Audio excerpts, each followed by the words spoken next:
Bonjour, bonsoir à tous les citoyens de ma patrie le Togo. Dans cette vidéo, j'aimerais vous parler encore d'une histoire qui concerne notre pays, le Togo. Bien avant cela, j'aimerais vous jouer une interview donnée par l'avocat Maître Paul Dodji Apevon à Global Africa Télé-Sud. Écoutez très bien et ensuite on va rentrer dans le débat. Nous arriverons à bout de cette dictature, ça Maître, en préparant cette émission, je suis tombé quand même sur une des réflexions que vous avez faites en janvier 2024 qui m'a quand même intéressé. Et lors d'une réunion le 28 janvier exactement 2024 devant vos militants, à Baie, justement, vous avez diagnostiqué deux mots qui minent le Togo. D'un côté, ceux qui dirigent le Togo, et de l'autre côté, l'opposition. Et j'irai plus loin. Pour le pouvoir, voici ce que vous disiez. Ce sont, je cite, des gens sans cœur qui nous dirigent. Ils n'ont jamais pitié pour le peuple. Qu'on souffre ou non, cela ne les regarde pas. Ils ont capté le pouvoir par la force. Ils l'exercent également par la force. Fin de citation. Tout à fait. Vous assumez tout cela? Je l'assume. Je l'assume. Si on me demande de réécrire, je n'enverrai même pas une virgule. De l'autre côté, pour l'opposition, voici ce que vous disiez. Citation, nous sommes aussi des gens sans cœur. L'opposition a perdu son dynamisme, sa clairvoyance, sa vigueur. Une opposition divisée, affaiblie, chacun de son côté. Personne ne veut travailler avec l'autre. Fin de citation. Le vrai problème, on a l'impression, en lisant ces lignes-là, que ça se trouve du côté de l'opposition. Ben oui, ça c'est nos faiblesses. Je le reconnais. Parce que les gens disent, mais il ne faut pas montrer à l'extérieur ce que nous traînons nous-mêmes comme d'État. Non. Pour que nous puissions réfléchir demain, mais il faut quand même qu'on fasse une pause nous-mêmes. Mais cette description-là, ça interpelle tout le... Mais bien sûr, ça nous interpelle et nous y travaillons. Parce que lorsque nous n'allons pas régler cette difficulté interne à l'opposition, mais c'est vrai que nous aurons des difficultés à avoir le dessus. C'est pour ça que tous les jours, nous devons encore et encore travailler. Mais est-ce que cette remarque-là, cette analyse-là, est-ce qu'elle est partagée vraiment par toute l'opposition, j'allais dire? Mais bien sûr, elle est partagée, sauf pour ceux qui n'ont pas envie, tu vois, par hypocrisie, n'ont pas envie de la reconnaître. Aujourd'hui, on sait que l'opposition est divisée. Et on sait que nous avons dit... C'est normal que l'opposition soit divisée, normalement. C'est normal que... Parce que ce n'est pas le même parti. Même au sein d'un même parti, les gens ne sont pas toujours là. Mais que chacun soit de son côté, on ne se fait pas confiance. Comment est-ce qu'on va renverser la tendance dans ces conditions? Non, c'est-à-dire que, vous savez, on peut venir en politique pour un idéal. J'ai envie de me battre pour mon pays, que j'obtienne quelque chose, qu'il y ait un gain ou pas. Moi, l'idéal, c'est ça qui m'a amené à la politique. Mais d'autres peuvent venir parce qu'ils veulent se servir de la politique comme un tremplin pour atteindre une position donnée. Et c'est ça qui est notre difficulté. Parce qu'au moment où certains d'entre nous continuent à nous battre pour dire non, ce n'est pas bon ce qui se passe. Le fait de nous dire que nous sommes aujourd'hui dans une 5e république, une république totalement bananière. Mais d'autres vous disent, ah non, cette affaire de 5e république-là, mais passons l'éponge. J'espère que vous avez bel et bien écouté les affirmations de Maître Paul Dodji Apevon, un des leaders charismatiques de l'opposition togolaise. Première chose, il a reconnu que l'opposition togolaise a été méchante et est méchante envers le peuple togolais. Deuxième chose, il a affirmé que il faut reconnaître la réalité afin de pouvoir chercher à la changer. Troisième chose, il a dit que lui, il est entré en politique à cause d'un idéal. Mais il se peut que d'autres soient rentrés en politique pour se servir de cela comme un tremplin pour avoir un poste. Cela est clair. Maintenant, depuis un certain moment, les jeunes Togolais essaient de dire faisons tabula rasa, une table rase. Il y a des erreurs qui ont été commises dans la lutte de libération de notre pays, le Togo, pendant les 34 dernières années.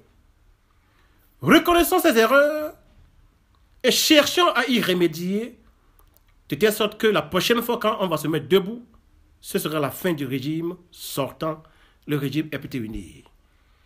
Voilà l'erreur que nous aurions commise. Parce que nous avons dit qu'il faut reconnaître les erreurs et de chercher à y remédier. Dernièrement, un parti politique a envoyé 2 petits zozos sur une chaîne de télévision. J'aimerais analyser leur message. J'aimerais faire une analyse de la forme et une analyse du fond de ce qu'ils ont dit sur ce média. Première chose, après leur dernier meeting, le parti des aigris a envoyé 2 petits zozos à New World TV. Une télévision qui appartient à quelqu'un qui est censé être leur adversaire politique. Une fois assis sur le plateau, les 2 zozos ont essayé de tirer sur ceux qui sont censés être des alliés politiques quand étant eux aussi de l'opposition. Est-ce que vous voyez clair ce qui se passe? Quelqu'un s'associe à son adversaire pour s'attaquer à ses camarades de l'opposition. N'est-ce pas la définition même de la sorcellerie? Voilà la forme. Maintenant, entamons le fond. Là, j'ai décidé de parler sur 10 points. Point numéro 1. Dans leur apparition, qui a duré plus de 19 minutes, les 2 petits zozos n'ont jamais dit ce que leur parti politique compte faire pour le Togo. Ils n'ont parlé que de leur gourou. Dans ce parti-là, le chef aurait plus d'importance que notre pays, le Togo. Et il s'étonne qu'aux dernières élections présidentielles, il soit revenu avec moins de 5% du suffrage exprimé. Point numéro 2. Ces 2 jeunes hommes affirment que les gens de la diaspora sont partis en Occident avec une coupure de presse. Avec une telle affirmation, ils discréditent, soit ils discréditent la presse privée togolaise, soit ils démontrent qu'ils sont des nullards. Dans le premier cas, si quelqu'un demande de l'asile politique et justifie ses allégations avec un article de presse, où est le mal dans cela? Soit l'article écrit par la presse est vrai et le demandeur d'asile a le droit de l'utiliser. Maintenant, s'il est si facile d'aller en Occident avec un bout de papier de presse, pourquoi eux là, les 2 garçons là qui étaient à la télévision, pourquoi eux là, ils n'ont pas réussi à le faire? Ils sont en train de raser les murs à Lomé. Soit ce parti politique soutient les affirmations de Christian Trimoua, selon lesquelles il n'y aurait pas d'arrestation au Togo à cause des opinions politiques. Dans ce cas, ce parti politique est un allié clair, ou une béquille du régime FPT-UNI. Point numéro 3. Si quelqu'un accepte d'être maire suite à une élection organisée par le régime uni, mais la même personne refuse de siéger à l'Assemblée nationale suite à une élection organisée par le même régime, cet individu-là ne paraît-il pas inconsistant? D'ailleurs, dans une vidéo, ce monsieur affirmait il y a quelques années qu'on peut faire une chose et son contraire. En allemand, on appelle ça Kauderwelsch, c'est-à-dire un charabia politique. Point numéro 4. Les 2 petits zozos ont affirmé que leur petit chef a décidé de faire du tic au tac. Dites-moi, dans quel pays au monde a-t-on jamais gagné l'assentiment du peuple par le tic au tac? Soyons un peu sérieux. Pour avoir à ses côtés le peuple, il faut le convaincre avec un programme politique. C'est là où ils sont incapables, des incapables. Les électeurs sont des acteurs rationnels, j'aimerais le rappeler. Ils votent pour le candidat qui est à même de défendre leurs intérêts. C'est là où ce parti politique ne franchira plus jamais la barre de 5%. Car en politique, c'est l'intérêt du peuple qu'on met devant et non la personnalité d'un individu, qui qu'il soit. Dites à ces gens-là que la politique concerne les affaires de la cité, c'est-à-dire du pays.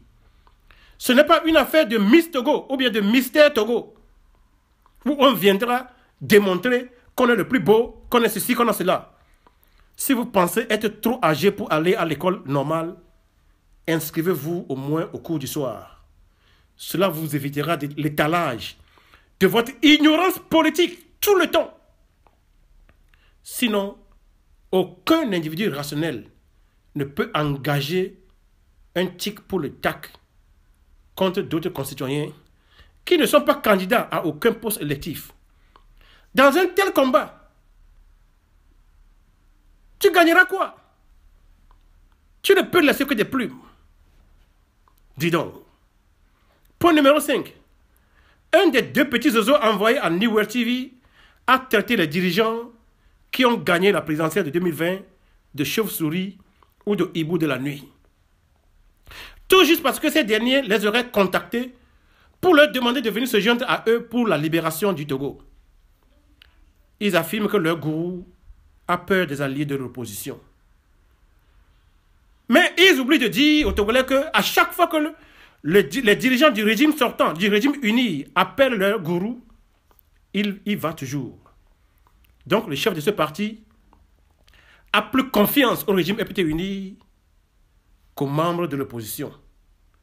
Dans ce cas, on connaît alors sa véritable colorisation, sa véritable couleur politique. Le même gars affirme que certains étaient des bébés quand la lutte a commencé, et puis une fois en Occident, ils seraient devenus des politiciens avertis. Mais quand la physique a commencé, les sciences physiques ont commencé, Albert Einstein n'était même pas un bébé. Mais après ses études, Albert Einstein est devenu un des plus grands physiciens du monde. Vous savez, si vous voulez envoyer des gens sur les médias pour défendre vos turpitudes, choisissez au moins des personnes intelligentes et non des demi-lettrés qui racontent des bobards à brancadabran. Qualifier les Togolais de la diaspora de lâches. En 2023, l'argent que les Togolais de l'extérieur ont envoyé au pays dépasse 7% du produit intérieur brut de notre pays, selon la Banque mondiale. Et si on ajoute à cela tout ce qui est envoyé par d'autres canaux qui ne sont pas retraçables par la Banque mondiale, l'apport de la diaspora dans l'économie togolaise dépasse au moins 10% du produit intérieur brut. Voilà les gens-là que ces partis politiques traitent de lâches. Ces gens, quand Poduro avait dit qu'ils sont des Judas Iscariotes, ils ont voulu le tuer. Voilà leurs envoyés à la télévision qui traitent les gens de la diaspora de lâches. Comment ça? Comment ça? Plus ignorant et plus lâche que ces gens, tu meurs. Ensuite, il affirme que la politique se fait sur le terrain. Voilà encore un signe d'ignorance politique. En réalité, le terrain politique d'un pays dépasse les délimitations territoriales de ce pays. Selon le journal La Nouvelle en 2005, quand Eyadema décéda, Jacques Chirac aurait appelé un général des forces armées togolaises pour lui demander de prendre le pouvoir. Ce dernier aurait répondu qu'il avait promis à Eyadema qu'il ne prendra jamais son pouvoir. Alors, il décida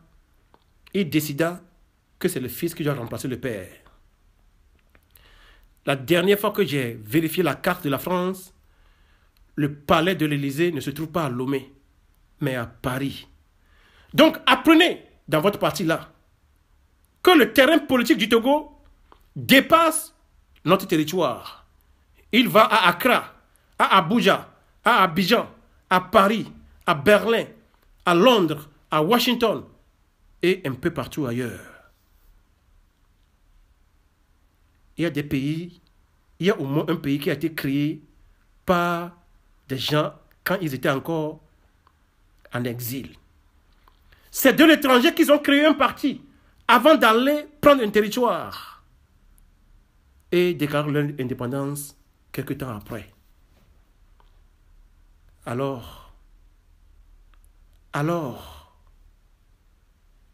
sachez, toute raison faite, que quand vous vous adressez aux gens, tout le monde n'est pas de votre niveau de caniveau. Il y a des gens qui ont pris le temps de comprendre la réalité politique. Arrêtez alors vos âneries politiques. Point numéro 6. Un des zozos a reconnu que l'opposition a échoué, mais que leur chef ne porte pas l'entière responsabilité de cela. Donc cela veut dire que le gourou porte une partie de la responsabilité. Si cela est le cas, pourquoi alors injuriez-vous ce qui rappelle à votre chef ses responsabilités dans l'échec général de l'opposition? Pourquoi?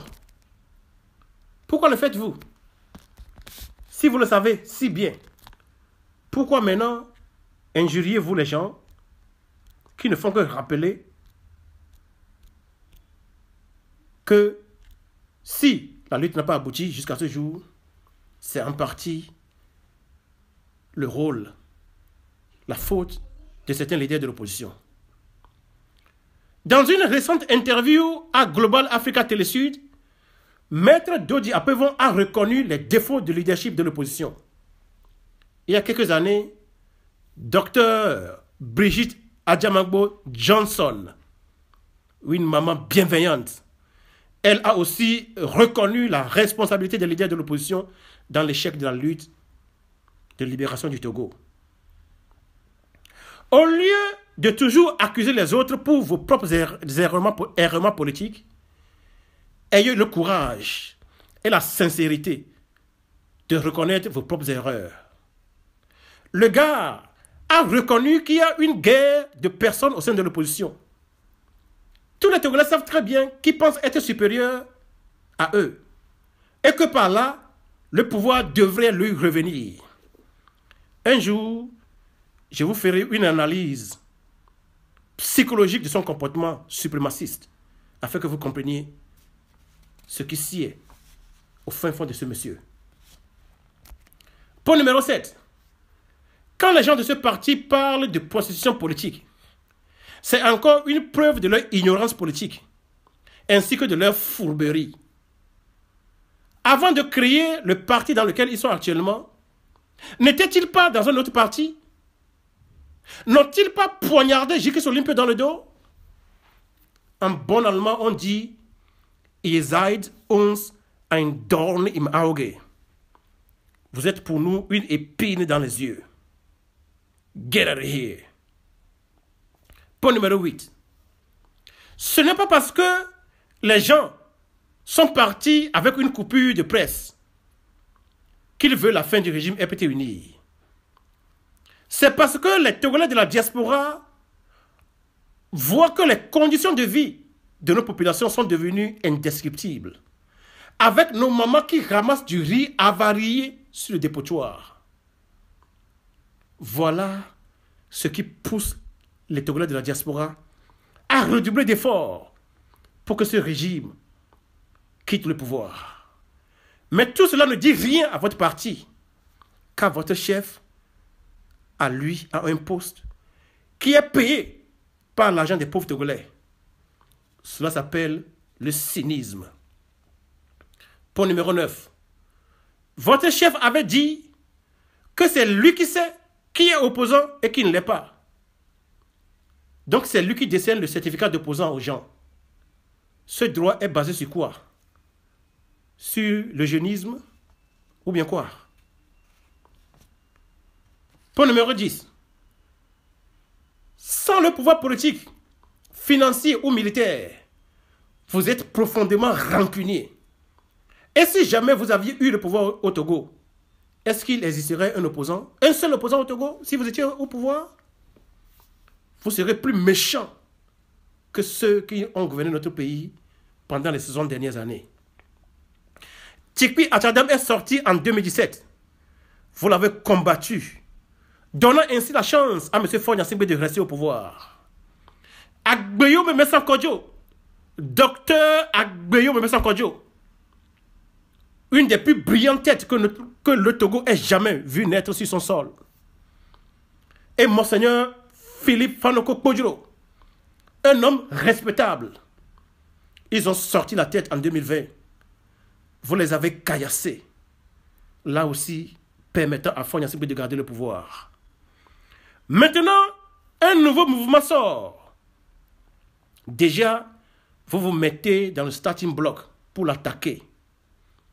Mais sachez et croyez fermement que votre échec est assuré. Dans votre dernier meeting, votre chef a démontré encore qu'il garde des rancunes contre Kodjiro, qui est dans un tombeau. Tu gardes des rancunes contre quelqu'un qui est déjà décédé. Et tu penses qu'avec ça, tu peux diriger un pays? Mais tu penses quoi? Même dans la brousse, les animaux se traitent avec beaucoup plus d'amour que ce que tu fais. C'est pas possible. Vous n'avez donc rien d'humain en vous dans votre parti? Rien d'humain dans votre parti? Réécoutez encore ce que dit Maître Paul Dodji Apevon, un des leaders de l'opposition. Il a reconnu les méfaits du leadership de l'opposition. Voilà comment on reconnaît un homme honnête. Docteur Adjamagbo Johnson, Brigitte Adjamagbo Johnson, une femme honnête. Dodji Paul Apevon, un homme honnête. Voilà des gens que nous voulons, avec lesquels la jeunesse actuelle va travailler pour libérer la terre de nos aïeux. Quant à vous, restez. Réécoutons encore la déclaration de Paul Apevon sur une chaîne qui s'appelle Global Africa, Télé Sud. Écoutez bien. Nous arriverons à bout de cette dictature, sachez-le. Maître, en préparant cette émission, je suis tombé quand même sur une des réflexions que vous avez faites en janvier 2024 qui m'a quand même intéressé.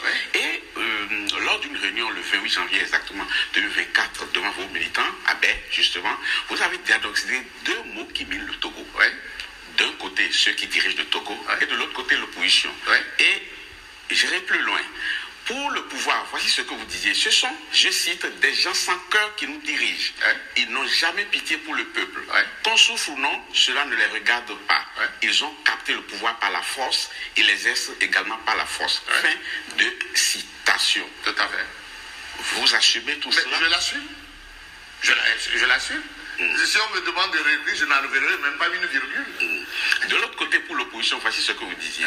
Citation, nous sommes aussi des gens sans cœur. L'opposition a perdu son dynamisme, sa clairvoyance, sa rigueur. Une opposition divisée, affaiblie, chacun de son côté. Personne ne veut travailler avec l'autre. Fin de citation. Le vrai problème, on a l'impression, en lisant ces lignes-là, que ça se trouve du côté de l'opposition. Ben oui, ça c'est nos faiblesses. Je le reconnais. Parce que les gens disent, mais il ne faut pas montrer à l'extérieur ce que nous traînons nous-mêmes comme d'État. Non. Pour que nous puissions réfléchir demain, mais il faut quand même qu'on fasse une pause nous-mêmes. Mais cette description-là, ça interpelle tout le... Mais bien sûr, ça nous interpelle et nous y travaillons. Parce que lorsque nous n'allons pas régler cette difficulté interne à l'opposition, mais c'est vrai que nous aurons des difficultés à avoir le dessus. C'est pour ça que tous les jours, nous devons encore et encore travailler. Mais est-ce que cette remarque-là, cette analyse-là, est-ce qu'elle est partagée vraiment par toute l'opposition, j'allais dire? Mais bien sûr, elle est partagée, sauf pour ceux qui n'ont pas envie, tu vois, par hypocrisie, n'ont pas envie de la reconnaître. Aujourd'hui, on sait que l'opposition est divisée. Et on sait que nous avons... C'est normal que l'opposition soit divisée, normalement. C'est normal que... Parce que ce n'est pas le même parti. Même au sein de même parti, les gens ne sont pas toujours là. Mais que chacun soit de son côté, on ne se fait pas confiance. Comment est-ce qu'on va renverser la tendance dans ces conditions? Non, c'est-à-dire que vous savez, on peut venir en politique pour un idéal. J'ai envie de me battre pour mon pays, que j'obtienne quelque chose, qu'il y ait un gain ou pas. Moi, l'idéal, c'est ça qui m'a amené en politique. Mais d'autres peuvent venir parce qu'ils veulent se servir de la politique comme un tremplin pour atteindre une position donnée. Et c'est ça qui est notre difficulté. Parce qu'au moment où certains d'entre nous... Voilà la réaction de Maître Paul Dodji Apevon sur Global Africa Télé Sud. Il a reconnu le rôle néfaste que le leadership de l'opposition a joué dans la lutte de libération de notre pays. Mais vous autres là, qui êtes-vous? Que pensez-vous être pour que les Togolais n'aient pas le droit de critiquer votre turpitude? Vos affaires qui sont internes à votre parti politique, nous on s'en déjà. Mais dès que cela a trait à notre pays, le Togo, nous en parlerons. Nous en avons le droit. Merci à tous les Togolais qui ont écouté.